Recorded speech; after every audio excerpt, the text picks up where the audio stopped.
My name is Olivia Pierce, 29, a graphic designer who believed I'd found true love with Nathan Blackwell despite our different backgrounds. After 2 years together, I was on cloud nine when he proposed.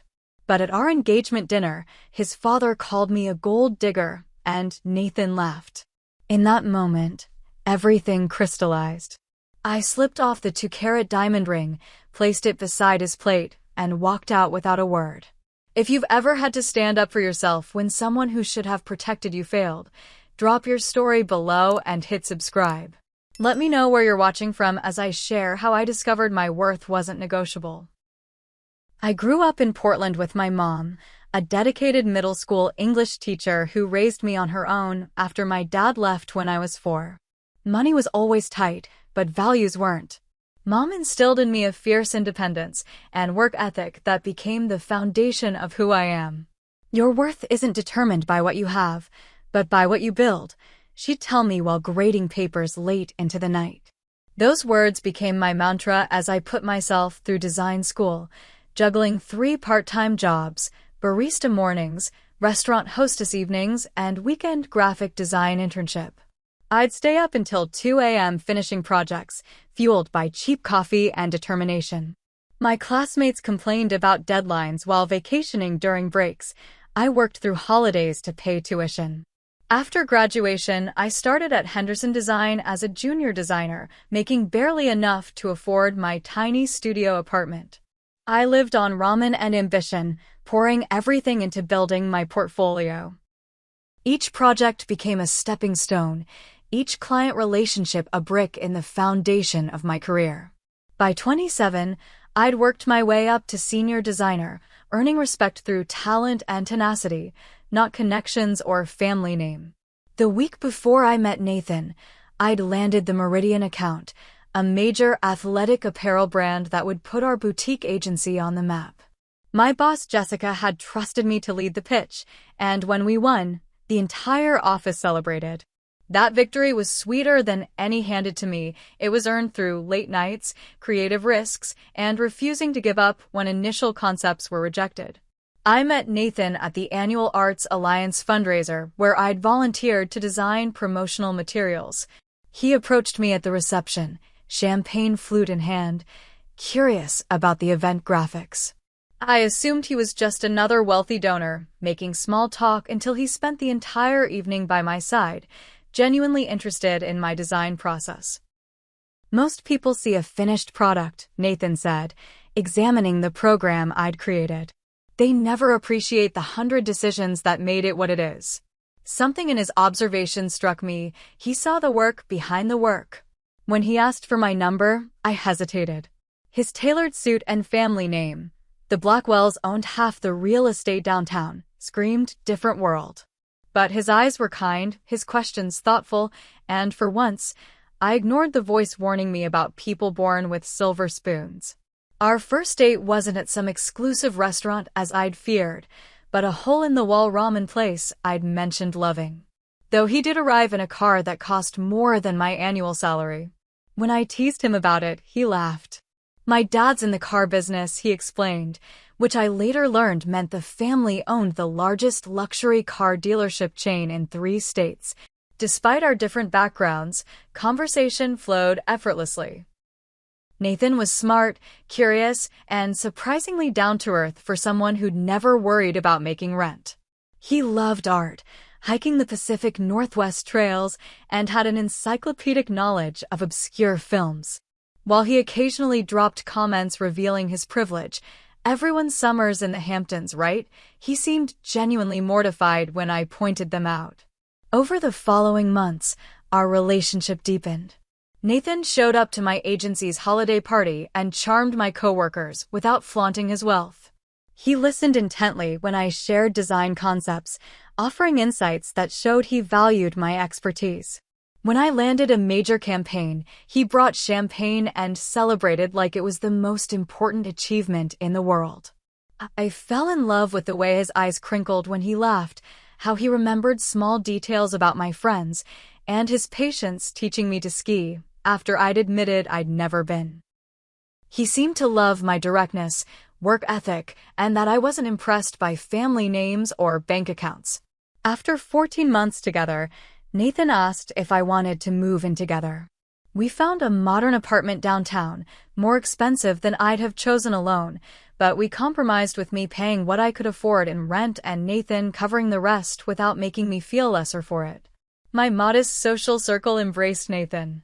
My best friend Rachel, initially skeptical, trust fund babies are trouble, Liv, eventually admitted he seemed genuine.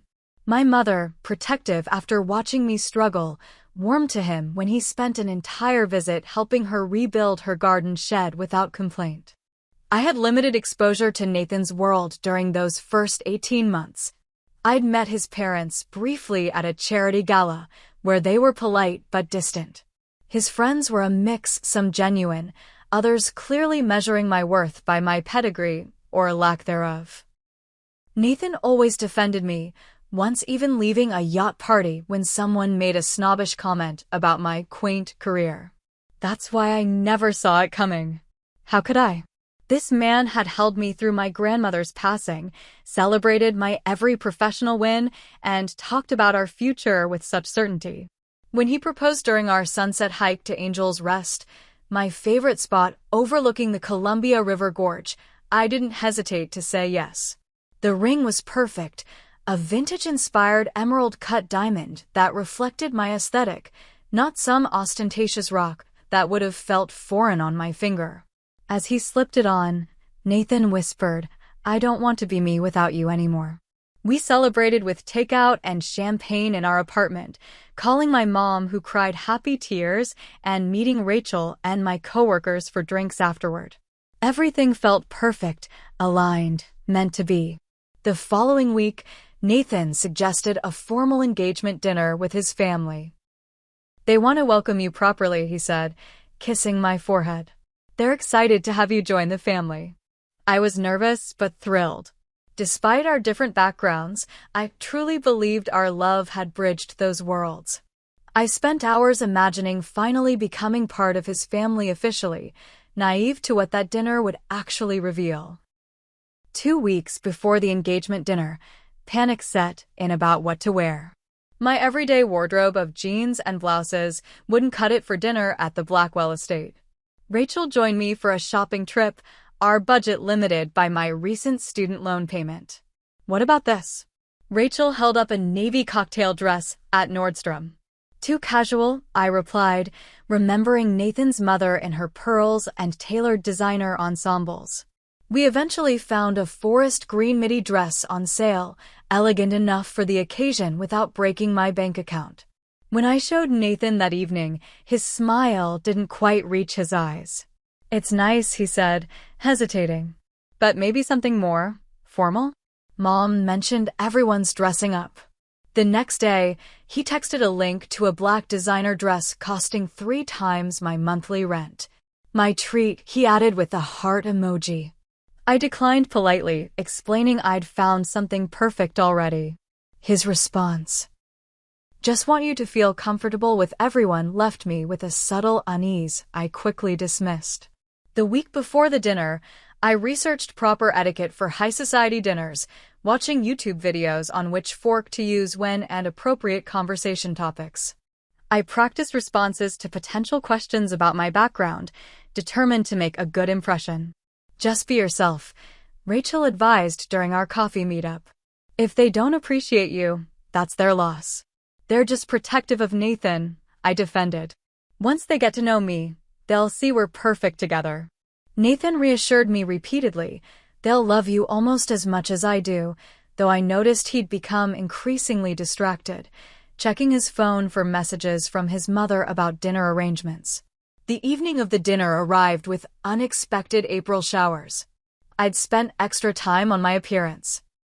Hair styled in elegant waves, makeup polished but not overdone, the green dress complemented by simple pearl earrings that had belonged to my grandmother. Nathan whistled when I emerged from the bathroom. "Beautiful," he said, though his eyes darted to his watch. "We should get going. Dad hates tardiness." The Blackwell estate sat on 5 manicured acres in the West Hills, a sprawling Tudor-style mansion that made my childhood home look like a dollhouse. As we pulled through wrought iron gates, my stomach tightened. Rain pattered against the windshield as Nathan parked his Audi among the lineup of luxury vehicles. "Ready?" he asked, squeezing my hand briefly before his expression shifted to something more formal, a public face I rarely saw in our private life. The massive front door opened before we reached it, revealing Vivian Blackwell in a black cocktail dress, diamonds glittering at her throat and ears. Her smile was practiced, never reaching her eyes as she air-kissed Nathan's cheeks. "Darling, you're here. Everyone's waiting." Her gaze flicked over me, cataloging details. "Olivia, welcome." No hug, no warmth, just cool assessment. Lawrence Blackwell appeared in the foyer, tumbler of amber liquid in hand.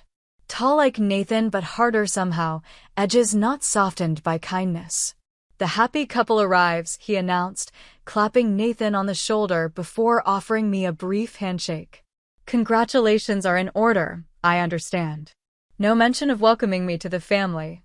No joy for his son's happiness.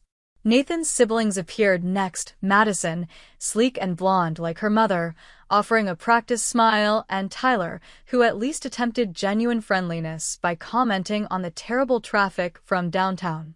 As we moved to the formal living room for pre-dinner drinks, I noticed Nathan subtly distancing himself, physically and emotionally.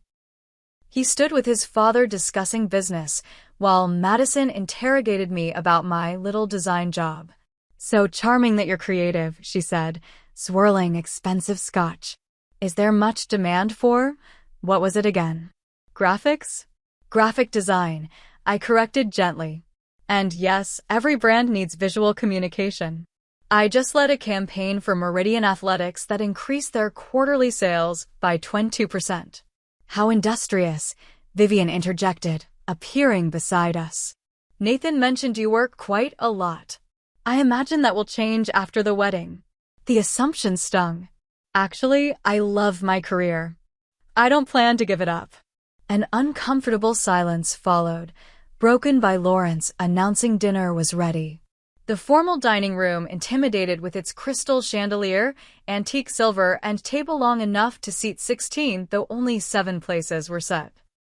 I found myself seated between Madison and Nathan's Aunt Patricia, with Nathan across and 4 seats away, beside his mother.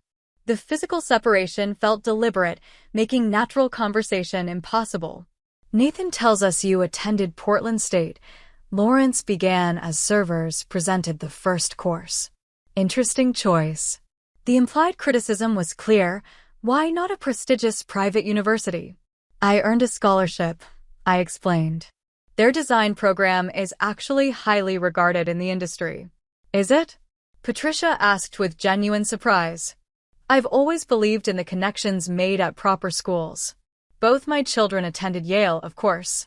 The conversation shifted to reminiscences about elite schools I hadn't attended, summer homes I'd never visited, and people whose family names apparently mattered. With each topic, my exclusion became more pronounced. "Remember when we all went to Aspen last Christmas?" Madison asked Nathan. "The private lessons were worth every penny," Nathan replied, avoiding my eyes. "We'd spent last Christmas at my mother's modest house, where he'd claimed to love the homemade traditions."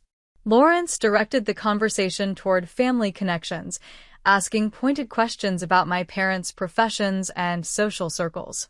"My mother is a middle school English teacher," I said proudly. "She's dedicated her life to education." "How noble," Vivian murmured with the faintest hint of condescension. "And your father?" The question I always dreaded. He wasn't in the picture. "I see." Lawrence exchanged glances with his wife. "Nathan mentioned you're from the East Side?" The dinner continued with increasingly uncomfortable topics: family trust funds, country club memberships, and veiled references to Nathan's ex-girlfriend Charlotte, who apparently came from a suitable background and understood their world. Throughout it all, Nathan remained silent or changed the subject rather than defending me. When I mentioned my recent promotion, he quickly interrupted with an anecdote about his college days, minimizing my achievement. With each passing moment, the Nathan I thought I knew seemed to disappear, replaced by someone performing for his family's approval. The subtle excitement I'd felt about officially joining this family evaporated, replaced by a growing sense of alienation and doubt. As servers cleared the first course, Lawrence turned his attention fully to me, wine glass in hand. "So, Olivia, tell me more about this graphic design career. Is it a fulfilling hobby?" The dismissal of my profession as a hobby sent heat rising to my cheeks. "It's not a hobby, Mr. Blackwell. I'm a senior designer leading campaigns for national brands." "How charming," he replied, clearly unimpressed. "And what might someone earn in such a position?" "Enough for a comfortable life." Before I could respond, Nathan interjected with an uncomfortable laugh. "Dad, let's not talk money at dinner." "Nonsense," Lawrence countered. "We're family now, or soon will be. These practical matters are important." He turned back to me. "I understand entry-level designers make what, 40,000? Hardly enough to maintain the lifestyle Nathan's accustomed to. My salary was actually considerably higher after my promotion, but the implication was clear. Whatever I earned was insignificant compared to Blackwell wealth. "I support myself completely," I stated firmly. "I don't expect Nathan to finance my life." Vivian's laugh tinkled like breaking glass. "Darling, that's sweet but unrealistic. The Blackwell social obligations alone would require you to significantly adjust your professional commitments." "I have no plans to stop working," I replied, looking to Nathan for support. He studied his plate. "Liv does amazing work, but we haven't really discussed long-term career plans after marriage." His betrayal felt like a slap. We'd absolutely discussed this many times, and he'd always supported my career ambitions. Lawrence nodded approvingly at his son. "Smart. The Blackwell legacy requires certain adaptations. My wife understood that when we married." "Times have changed, Dad," Nathan said weakly. "Some things never change," Lawrence countered. "Family comes first. Always." Vivian seamlessly shifted the conversation. "Speaking of family traditions, we need to discuss the prenuptial agreement. Our family attorney has drafted something standard." The casual mention of a prenup during dinner, as if I weren't present, sent a chill through me. Not because I objected to the concept, I understood protecting generational wealth, but because Nathan had never mentioned it privately first. "We can discuss that later," Nathan mumbled, finally showing discomfort. "Nonsense," Lawrence waved him off. "Olivia understands business matters, don't you? The Blackwell holdings are complex. Several trusts, real estate portfolios, the dealerships. Standard protection." Of course, I managed, though my appetite had vanished. Madison leaned forward, refilling her wine. "Remember Charlotte's family? They understood immediately. Her father's a partner at Wilson and Crane." Nathan shifted uncomfortably. "Madison, that's not relevant." "I'm just saying," Madison continued, "when people come from similar backgrounds, these discussions are simpler." The conversation pivoted to Nathan's past relationship with Charlotte Wellington, whom I'd heard mentioned but knew little about. Apparently, they'd dated for 3 years and separated just months before Nathan met me. "The Wellingtons were devastated," Vivian reminisced. "They'd practically planned the wedding. Such a suitable match." Each comment revealed more about expectations I couldn't meet and a history Nathan had minimized. As dinner progressed, I recalled concerning moments I'd previously dismissed. Nathan's hesitation when introducing me to certain friends, his vague explanations about family events I wasn't invited to, his subtle critiques of my wardrobe for certain occasions. The alcohol flowed freely, loosening already loose tongues. Lawrence launched into stories about the Blackwell legacy, expectations for the next generation, and thinly veiled comments about maintaining certain standards. "Nathan will take over the Northeast expansion next year," Lawrence announced. Requires relocation to Boston, of course. This was news to me. We discussed potential opportunities, but Nathan had never mentioned Boston or any definite plans. My career, my friends, my mother, all were in Portland. I looked across at Nathan, who avoided my gaze, suddenly very interested in his wine glass. Another piece of my heart cracked. As servers presented the main course, the family fell into comfortable patterns that excluded me entirely, inside jokes I couldn't understand, references to people I'd never met, memories I hadn't shared. Nathan physically leaned away from the table toward his mother, creating further distance between us. The Wellington fundraiser is next month, Vivian commented casually. Charlotte asked specifically if you'd attend. Nathan. I'll check my calendar, he replied without consulting me. Tyler, who'd been relatively quiet, attempted inclusion. Olivia. Did Nathan tell you about the vineyard we're acquiring? Prime Willamette Valley location. Before I could answer, Vivian interrupted. I've been talking with Elise Harrington about the wedding. June at the Riverside Country Club would be perfect. We haven't set a date yet, I said carefully. Or a venue. Vivian continued as if I hadn't spoken. The guest list is already at 300, mostly family connections and important business associates. I nearly choked on my water. Nathan and I had discussed a small, intimate ceremony of perhaps 50 people. The wedding Vivian described bore no resemblance to anything we'd planned. The Harrington's daughter had a 12-piece orchestra, Lawrence added. Magnificent affair. With mounting horror, I realized they were planning a wedding that served their social aspirations, not our relationship. Worse, Nathan sat silently, offering no correction or support.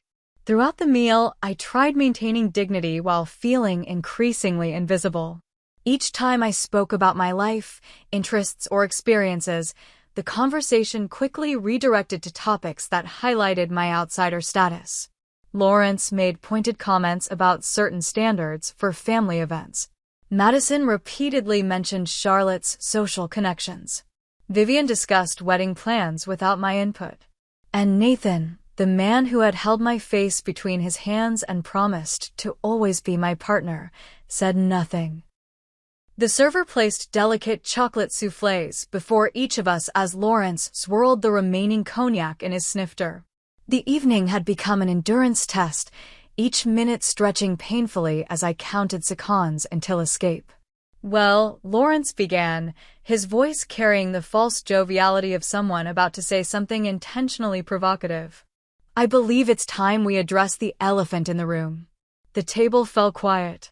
Even the clink of silverware ceased. Lawrence turned his full attention to me, eyes sharp despite the alcohol he'd consumed. Olivia, I pride myself on directness. The Blackwells have spent generations building what we have today.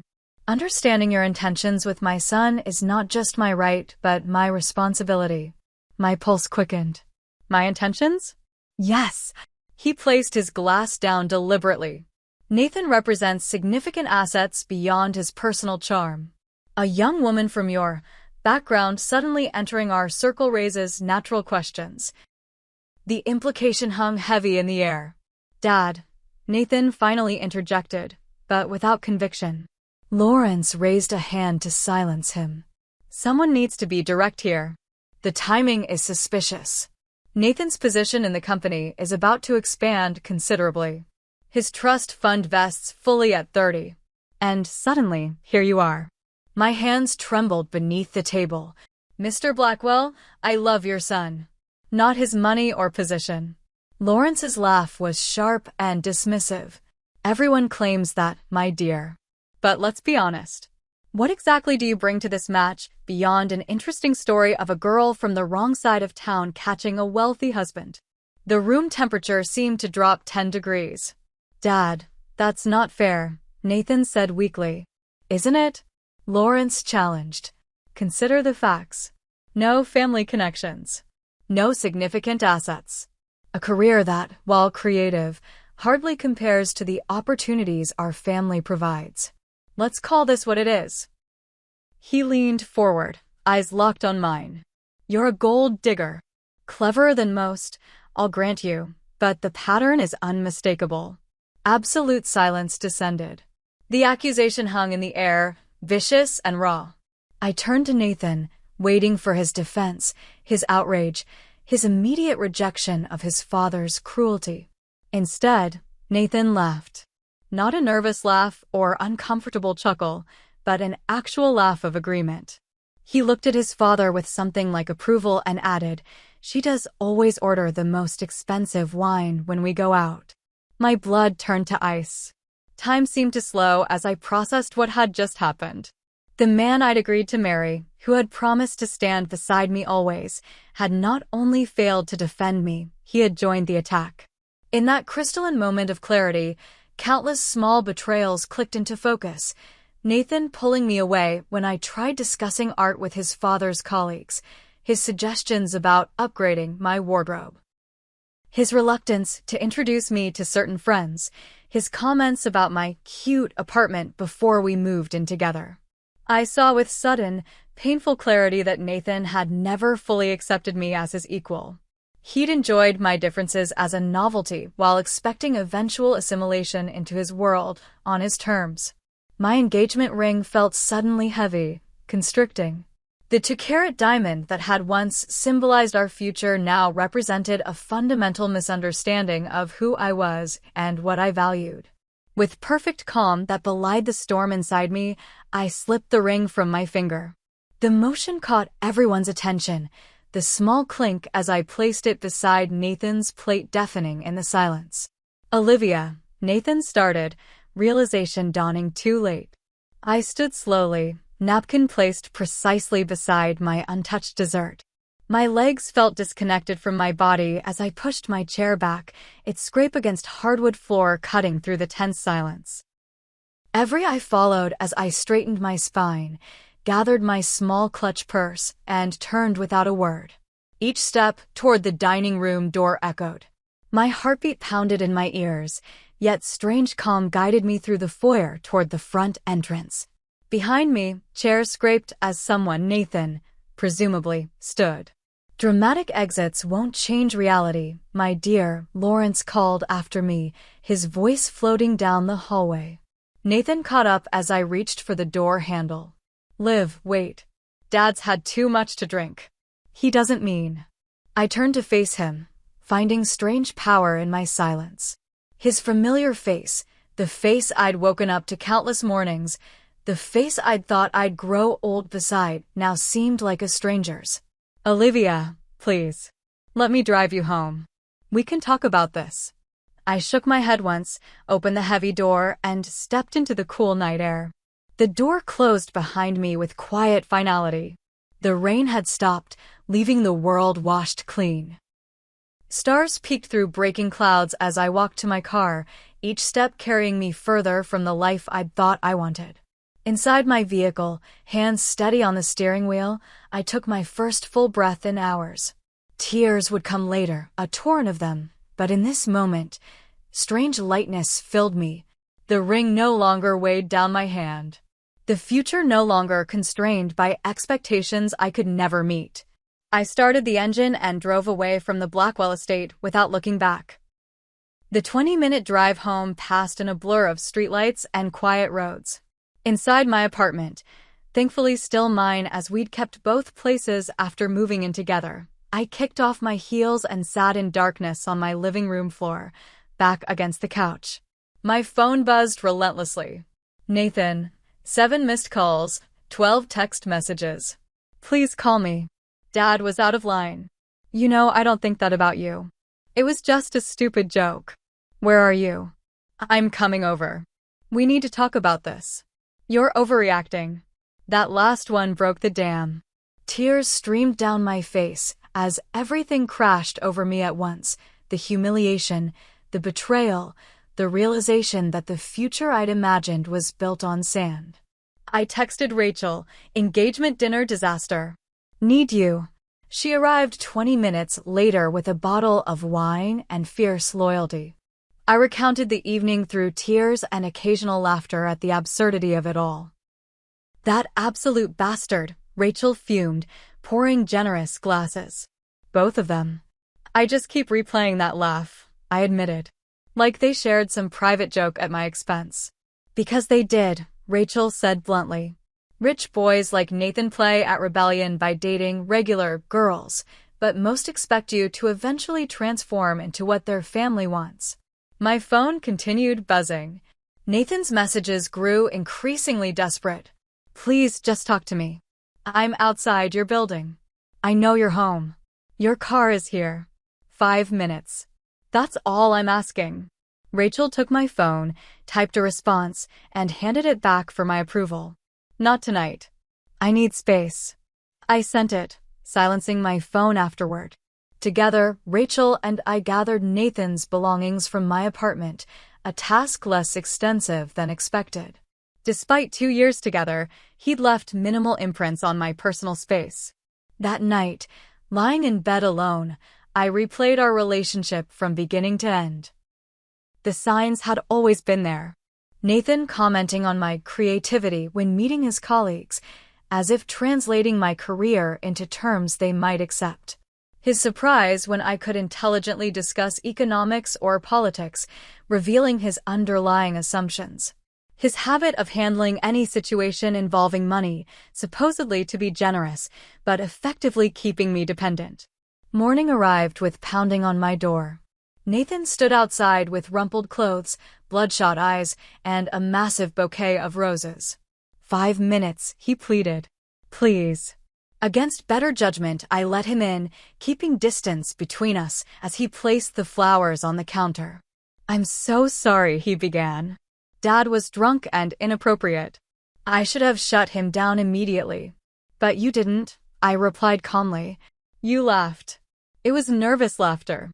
An uncomfortable reaction to an uncomfortable situation. I shook my head. No, Nathan. I know the difference. You agreed with him. That's not true. His desperation grew visible. The wine comment was just a stupid joke. I was trying to lighten the tension. By throwing me under the bus? He ran his hand through his hair, frustration mounting. You don't understand the pressure in these situations. Sometimes it's easier to go along momentarily than create a scene. Create a scene? My voice remained steady. Standing up for the woman you supposedly want to marry isn't creating a scene. It's the bare minimum. I'll talk to them, he promised. I'll make this right. Dad will apologize.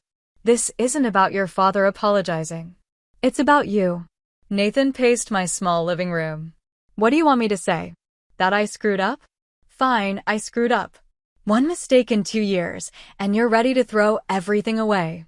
His characterization ignited anger I'd been too shocked to feel the previous night. One mistake?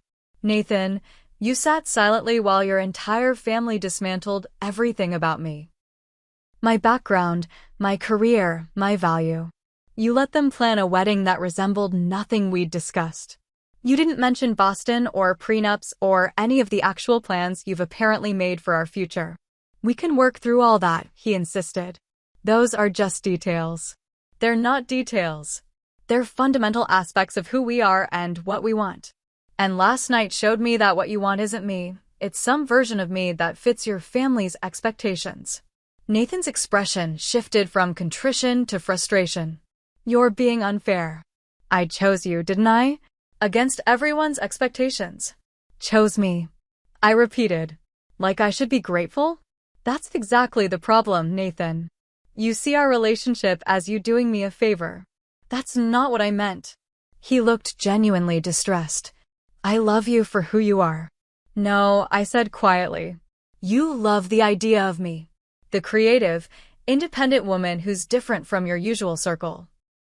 But you don't actually respect that independence when it conflicts with your world. Nathan knelt before me, taking my hands. I'll prove you wrong. I'll stand up to them. I'll do whatever it takes. Looking into his familiar eyes, I felt only sadness. Even if you did that now, I'd always know it wasn't your first instinct. Your first instinct was to join them. After Nathan left, promises of fixing everything trailing behind him, the next wave of interference began.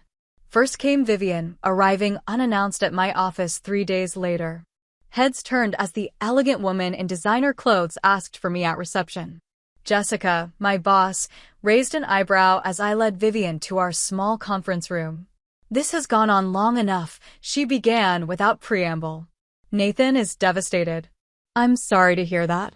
Her perfectly manicured hand dismissed my response.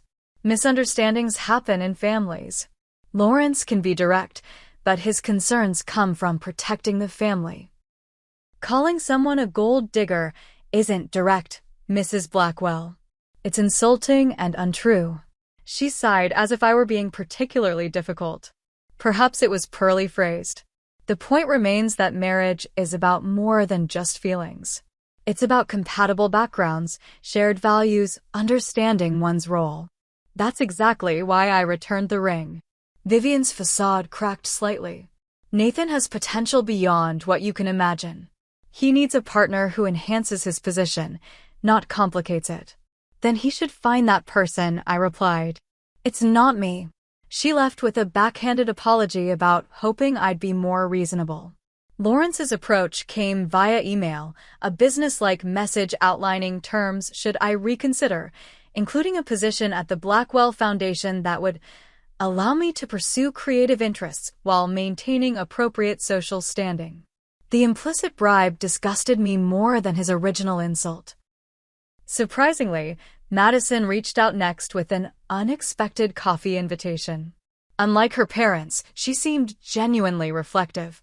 "I was awful that night," she admitted, stirring her latte. "But you should know Nathan's never fought with Dad like he did after you left. I've never seen him stand up to him before." "Too little, too late," I replied, though the information gave me pause. "Maybe," she acknowledged. "But that doesn't mean it's not growth." The most revealing conversation came from Tyler, who called rather than ambushed me in person. "Nathan's a mess," he began. "But I didn't call to guilt you. Actually, I wanted to say I get it. What Dad said was unforgivable. Thank you for acknowledging that. Here's what you might not understand," Tyler continued. "We were all raised with impossible expectations. Nathan's the golden child, the heir apparent. His whole life has been about pleasing Dad. That doesn't excuse betrayal." "No," Tyler agreed. "It doesn't. But breaking that pattern of seeking approval isn't simple. Ask me how I know." The conversation left me thoughtful but unchanged in my decision. I sent Nathan a final message articulating exactly why his behavior had been unacceptable and making clear that respect wasn't negotiable in any relationship I would be part of. His response, pages of promises to change, to stand up to his family, to prove himself worthy, showed he still didn't fully understand. He was focused on fixing the outcome rather than truly examining why it had happened in the first place. I didn't reply. The first month after ending my engagement felt like recovering from surgery, painful but necessary for healing. I moved through days in a fog, functioning professionally while emotionally numb. Nights were hardest, lying awake replaying moments, questioning if I'd overreacted. At Rachel's insistence, I started seeing a therapist, Dr. Langley, who helped me recognize patterns I'd missed. "What you're describing sounds like emotional manipulation," she noted during our third session. "The expectation that you should be grateful for being chosen, the subtle undermining of your independence, the isolation from his full life while being expected to integrate him into yours." "But he did love me," I insisted, still struggling with the loss. "I don't doubt that," she replied. "But love without respect becomes ownership, not partnership." Those words stayed with me, illuminating past interactions I'd rationalized. Nathan's helpful suggestions about my appearance before meeting his friends. His dismissive tone when I'd expressed concerns about fitting into his world. His expectation that I'd eventually prioritize his career over mine. I reconnected with friends I'd unconsciously distanced during my relationship. My college roommate Tasha visited for a weekend, bringing perspective I needed. "Remember when you turned down that Chicago internship because Nathan thought long distance would be too hard?" she reminded me. "That wasn't you. The Olivia I knew would never let anyone limit her opportunities." My mother's wisdom proved particularly healing when I finally told her everything. She drove up from Portland for the weekend, bringing homemade chicken soup and unconditional support. "I'm proud of you," she said, surprising me. "It takes tremendous courage to walk away from something that looks perfect on the outside but isn't right on the inside." "I feel like I failed," I admitted. "No," she corrected firmly. "You succeeded at the most important thing, honoring your worth." She shared stories I'd never heard about her own relationship with my father, how she'd ignored red flags because she wanted to believe in the relationship, how she diminished herself, trying to meet impossible expectations. "The hardest lesson I learned," she told me, "is that loving someone doesn't require becoming smaller. Real love gives you room to grow." Work became my sanctuary. The creative challenges of design offered both distraction and purpose. Jessica assigned me to lead our newest campaign for an eco-conscious clothing brand, recognizing my need for positive focus. The project's success caught industry attention, leading to an unexpected opportunity, consideration for our agency's new creative director position. The role would mean more responsibility, more creative control, and significantly higher compensation. Before the engagement dinner disaster, I might have hesitated, wondering how such a demanding position would affect my relationship. Now, I pursued it wholeheartedly, pouring my energy into the interview presentation. "Your concept for the department's future direction is exceptional," Jessica told me afterward. "I've never seen you this focused and confident." I realized she was right. Without the subtle undertow of trying to balance Nathan's expectations, my professional instincts had sharpened. Ideas flowed more freely. Presentations felt more authentic. I stopped second-guessing design choices that might seem too edgy for the Blackwell world I'd been trying to fit into. Nathan continued his efforts to reconcile, though with decreasing frequency. Flowers arrived at my office. Handwritten letters appeared in my mailbox. Mutual friends reported his apparent transformation, standing up to his father at work, declining family events, even seeing a therapist himself. Part of me wanted to believe he could change. The larger part recognized that, even if he did, too much damage had been done. Trust, once shattered, couldn't simply be glued back together. Social media made avoiding him difficult. Though I'd unfriended Nathan, our overlapping circles meant his life occasionally appeared on my feed. Photos of him at charity events. Business announcements about the Blackwell expansion. Once, painfully, a picture of him with Charlotte Wellington at a gallery opening, her hand casually resting on his arm. That image surprisingly hurt less than expected. The pain felt distant, like remembering an old injury rather than suffering a fresh wound. 3 months after returning Nathan's ring, I joined a local designers collective that met monthly to share ideas and support each other's creative growth. The community of independent creatives provided something I hadn't realized I'd been missing. Professional relationships based on mutual respect rather than hierarchy or connection. Through the collective, I met Angela, a brilliant UX designer who became both mentor and friend. Her 15 years in the industry offered perspective I valued, particularly as I considered whether to accept the creative director role or explore other options. Sometimes walking away from what seems secure opens doors you couldn't previously see, she advised over coffee. "What would you do if you weren't afraid of making the wrong choice?" Her question resonated deeply. What had held me back from certain ambitions? How much had I unconsciously limited myself to maintain relationship harmony? Journaling became part of my healing process. Each evening, I documented small victories, unexpected joys, and painful realizations alike. Reading back through entries from the early days after the breakup to more recent ones revealed a transformation I hadn't fully appreciated while living it. Early entries showed raw pain and questioning. Did I throw away something irreplaceable? Will I regret this when the hurt fades? Later ones reflected growing clarity. Realized today I haven't apologized for my opinions once this week. Progress. Presented my ideas without qualification or softening. The client loved the directness. Remembered how Nathan laughed at his father's comment. Not with pain, but with gratitude for the truth it revealed before I married into that.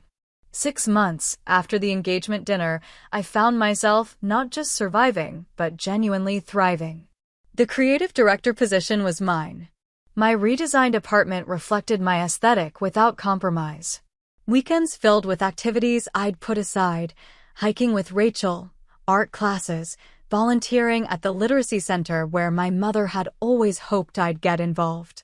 Nathan remained peripherally in my awareness, but no longer dominated my thoughts. When mutual friends mentioned him, I could listen without emotional turmoil.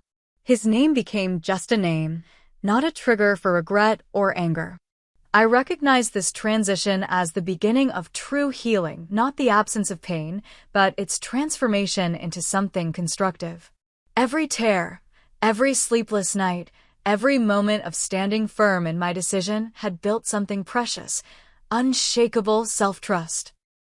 8 months after walking out of the Blackwell mansion, I signed the lease on a sunlit apartment overlooking the river. The space cost more than my previous place, but my promotion made it comfortably affordable without stretching my budget. Moving day felt ceremonial, Rachel, Tasha, and colleagues from work helping carry furniture and boxes, christening the space with takeout and champagne afterward. To new beginnings, Rachel toasted, glasses clinking as sunset painted my new living room in amber light. The apartment represented more than a change of address. Each design choice, from the modern sectional sofa to the gallery wall of local artists' work, reflected decisions made solely for myself. No compromises to accommodate someone else's taste or expectations. No mental calculations about what would impress future in-laws or fit a particular social image. My relationship with my mother deepened during this period. Weekly phone calls became genuine conversations rather than surface updates. She visited more frequently, and I made more trips to Portland, our relationship evolving into the adult friendship neither of us had quite managed before. "You remind me of my mother," she told me during one visit, surprising me. She had this unshakable sense of herself, even when the world tried to tell her otherwise. "I see that in you now." The observation touched me deeply. My grandmother had been my childhood hero, a woman who'd run her own bookshop in the 1960s despite community expectations that she'd be content as just a wife and mother. Professional growth continued as I settled into the creative director role. Our agency expanded, taking on larger clients drawn by our innovative campaigns.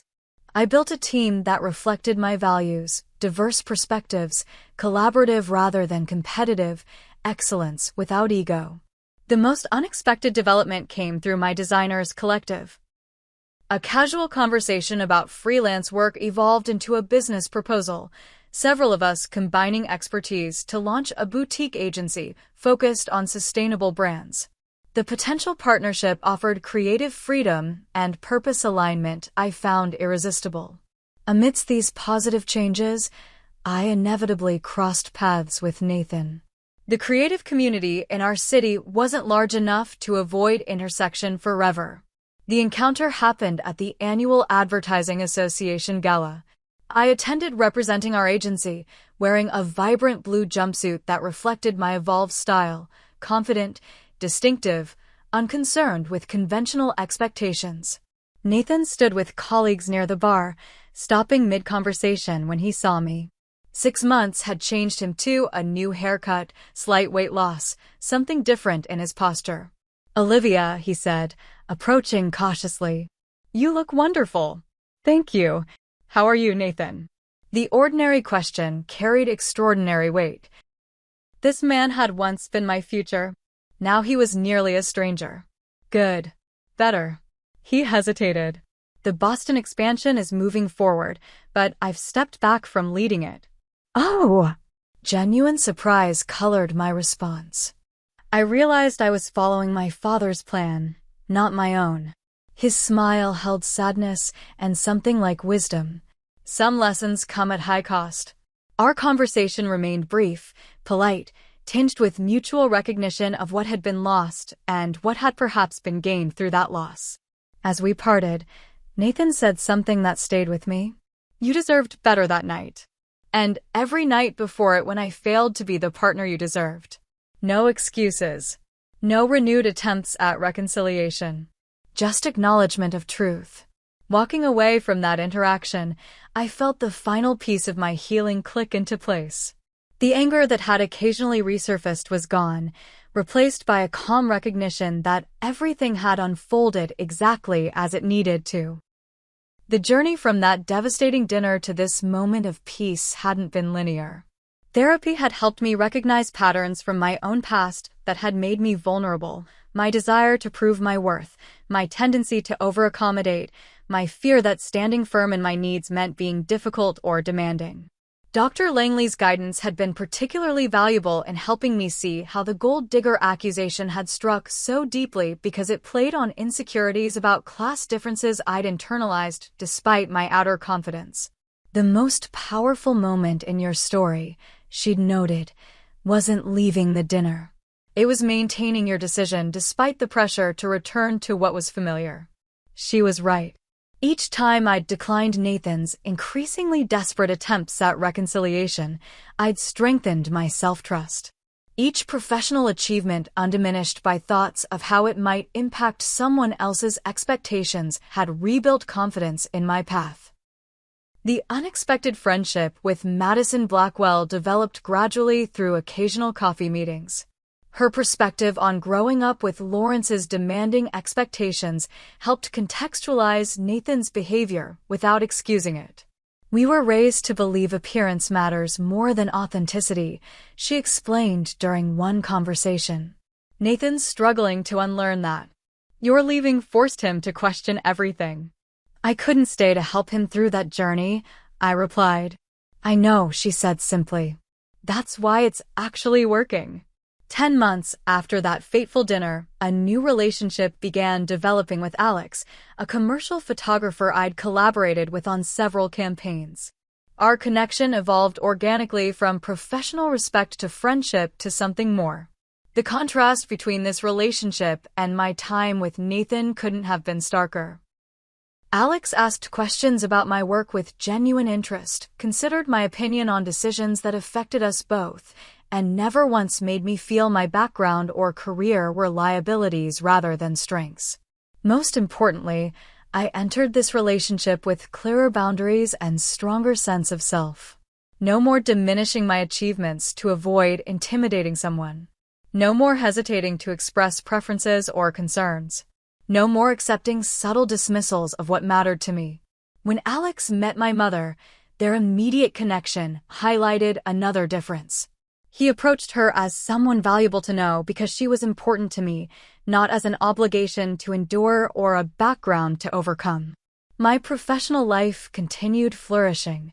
The boutique agency concept moved from idea to business plan to reality, launching with 3 founding partners and a focus on brands committed to social and environmental responsibility. Leaving the security of my creative director position wasn't easy, but as my mother had wisely observed, sometimes the most valuable things we build come after walking away from what feels safe. Our first major client, an innovative sustainable fashion brand, brought both creative challenge and alignment with my values. The campaign we developed earned industry recognition and, more importantly, helped promote business practices I believed in. Looking back on the journey from that humiliating dinner to this point of authentic success, I recognized the profound gift hidden within that painful experience. Had Nathan defended me that night, had we somehow moved forward with the engagement, I would have spent years trying to contort myself into someone who could fit the Blackwell mold. The moment Lawrence called me a gold digger and Nathan laughed wasn't the real betrayal. The real betrayal had been more subtle. Nathan's unspoken expectation that I would eventually transform into someone who belonged in his world on his world's terms. Walking away wasn't just about leaving a man who failed to defend me. It was about refusing to abandon myself. Every step since then, rebuilding my career, strengthening friendships, creating a home that reflected my values, opening to new love, had reinforced that initial act of self-respect. The most profound lesson wasn't about relationship red flags or class differences or even standing up for yourself in dramatic moments. It was the quiet, powerful understanding that sacrifice becomes self-erasure when it requires giving up your essential truth. True partnership, in love, friendship, or business, doesn't demand diminishment but offers fertile ground for growth. Real love includes protection and advocacy, yes, but more fundamentally, it includes the space to be authentically yourself without constant translation or apology. The dignity and respect I'd insisted on that night weren't luxury items I couldn't afford. They were the basic currency of any relationship worth having. As I stand here today, building a business aligned with my values, surrounded by relationships that nourish rather than deplete me, I'm grateful for the painful clarity that dinner provided. Sometimes the most valuable things we gain come disguised as losses. Have you ever had to walk away from something that looked perfect from the outside but wasn't right for you? Share your story in the comments below. Your experience might be exactly what someone else needs to hear today to find their own courage. Don't forget to subscribe and hit that like button if this story resonated with you. Thank you for listening to my journey, and remember, your worth is never up for negotiation.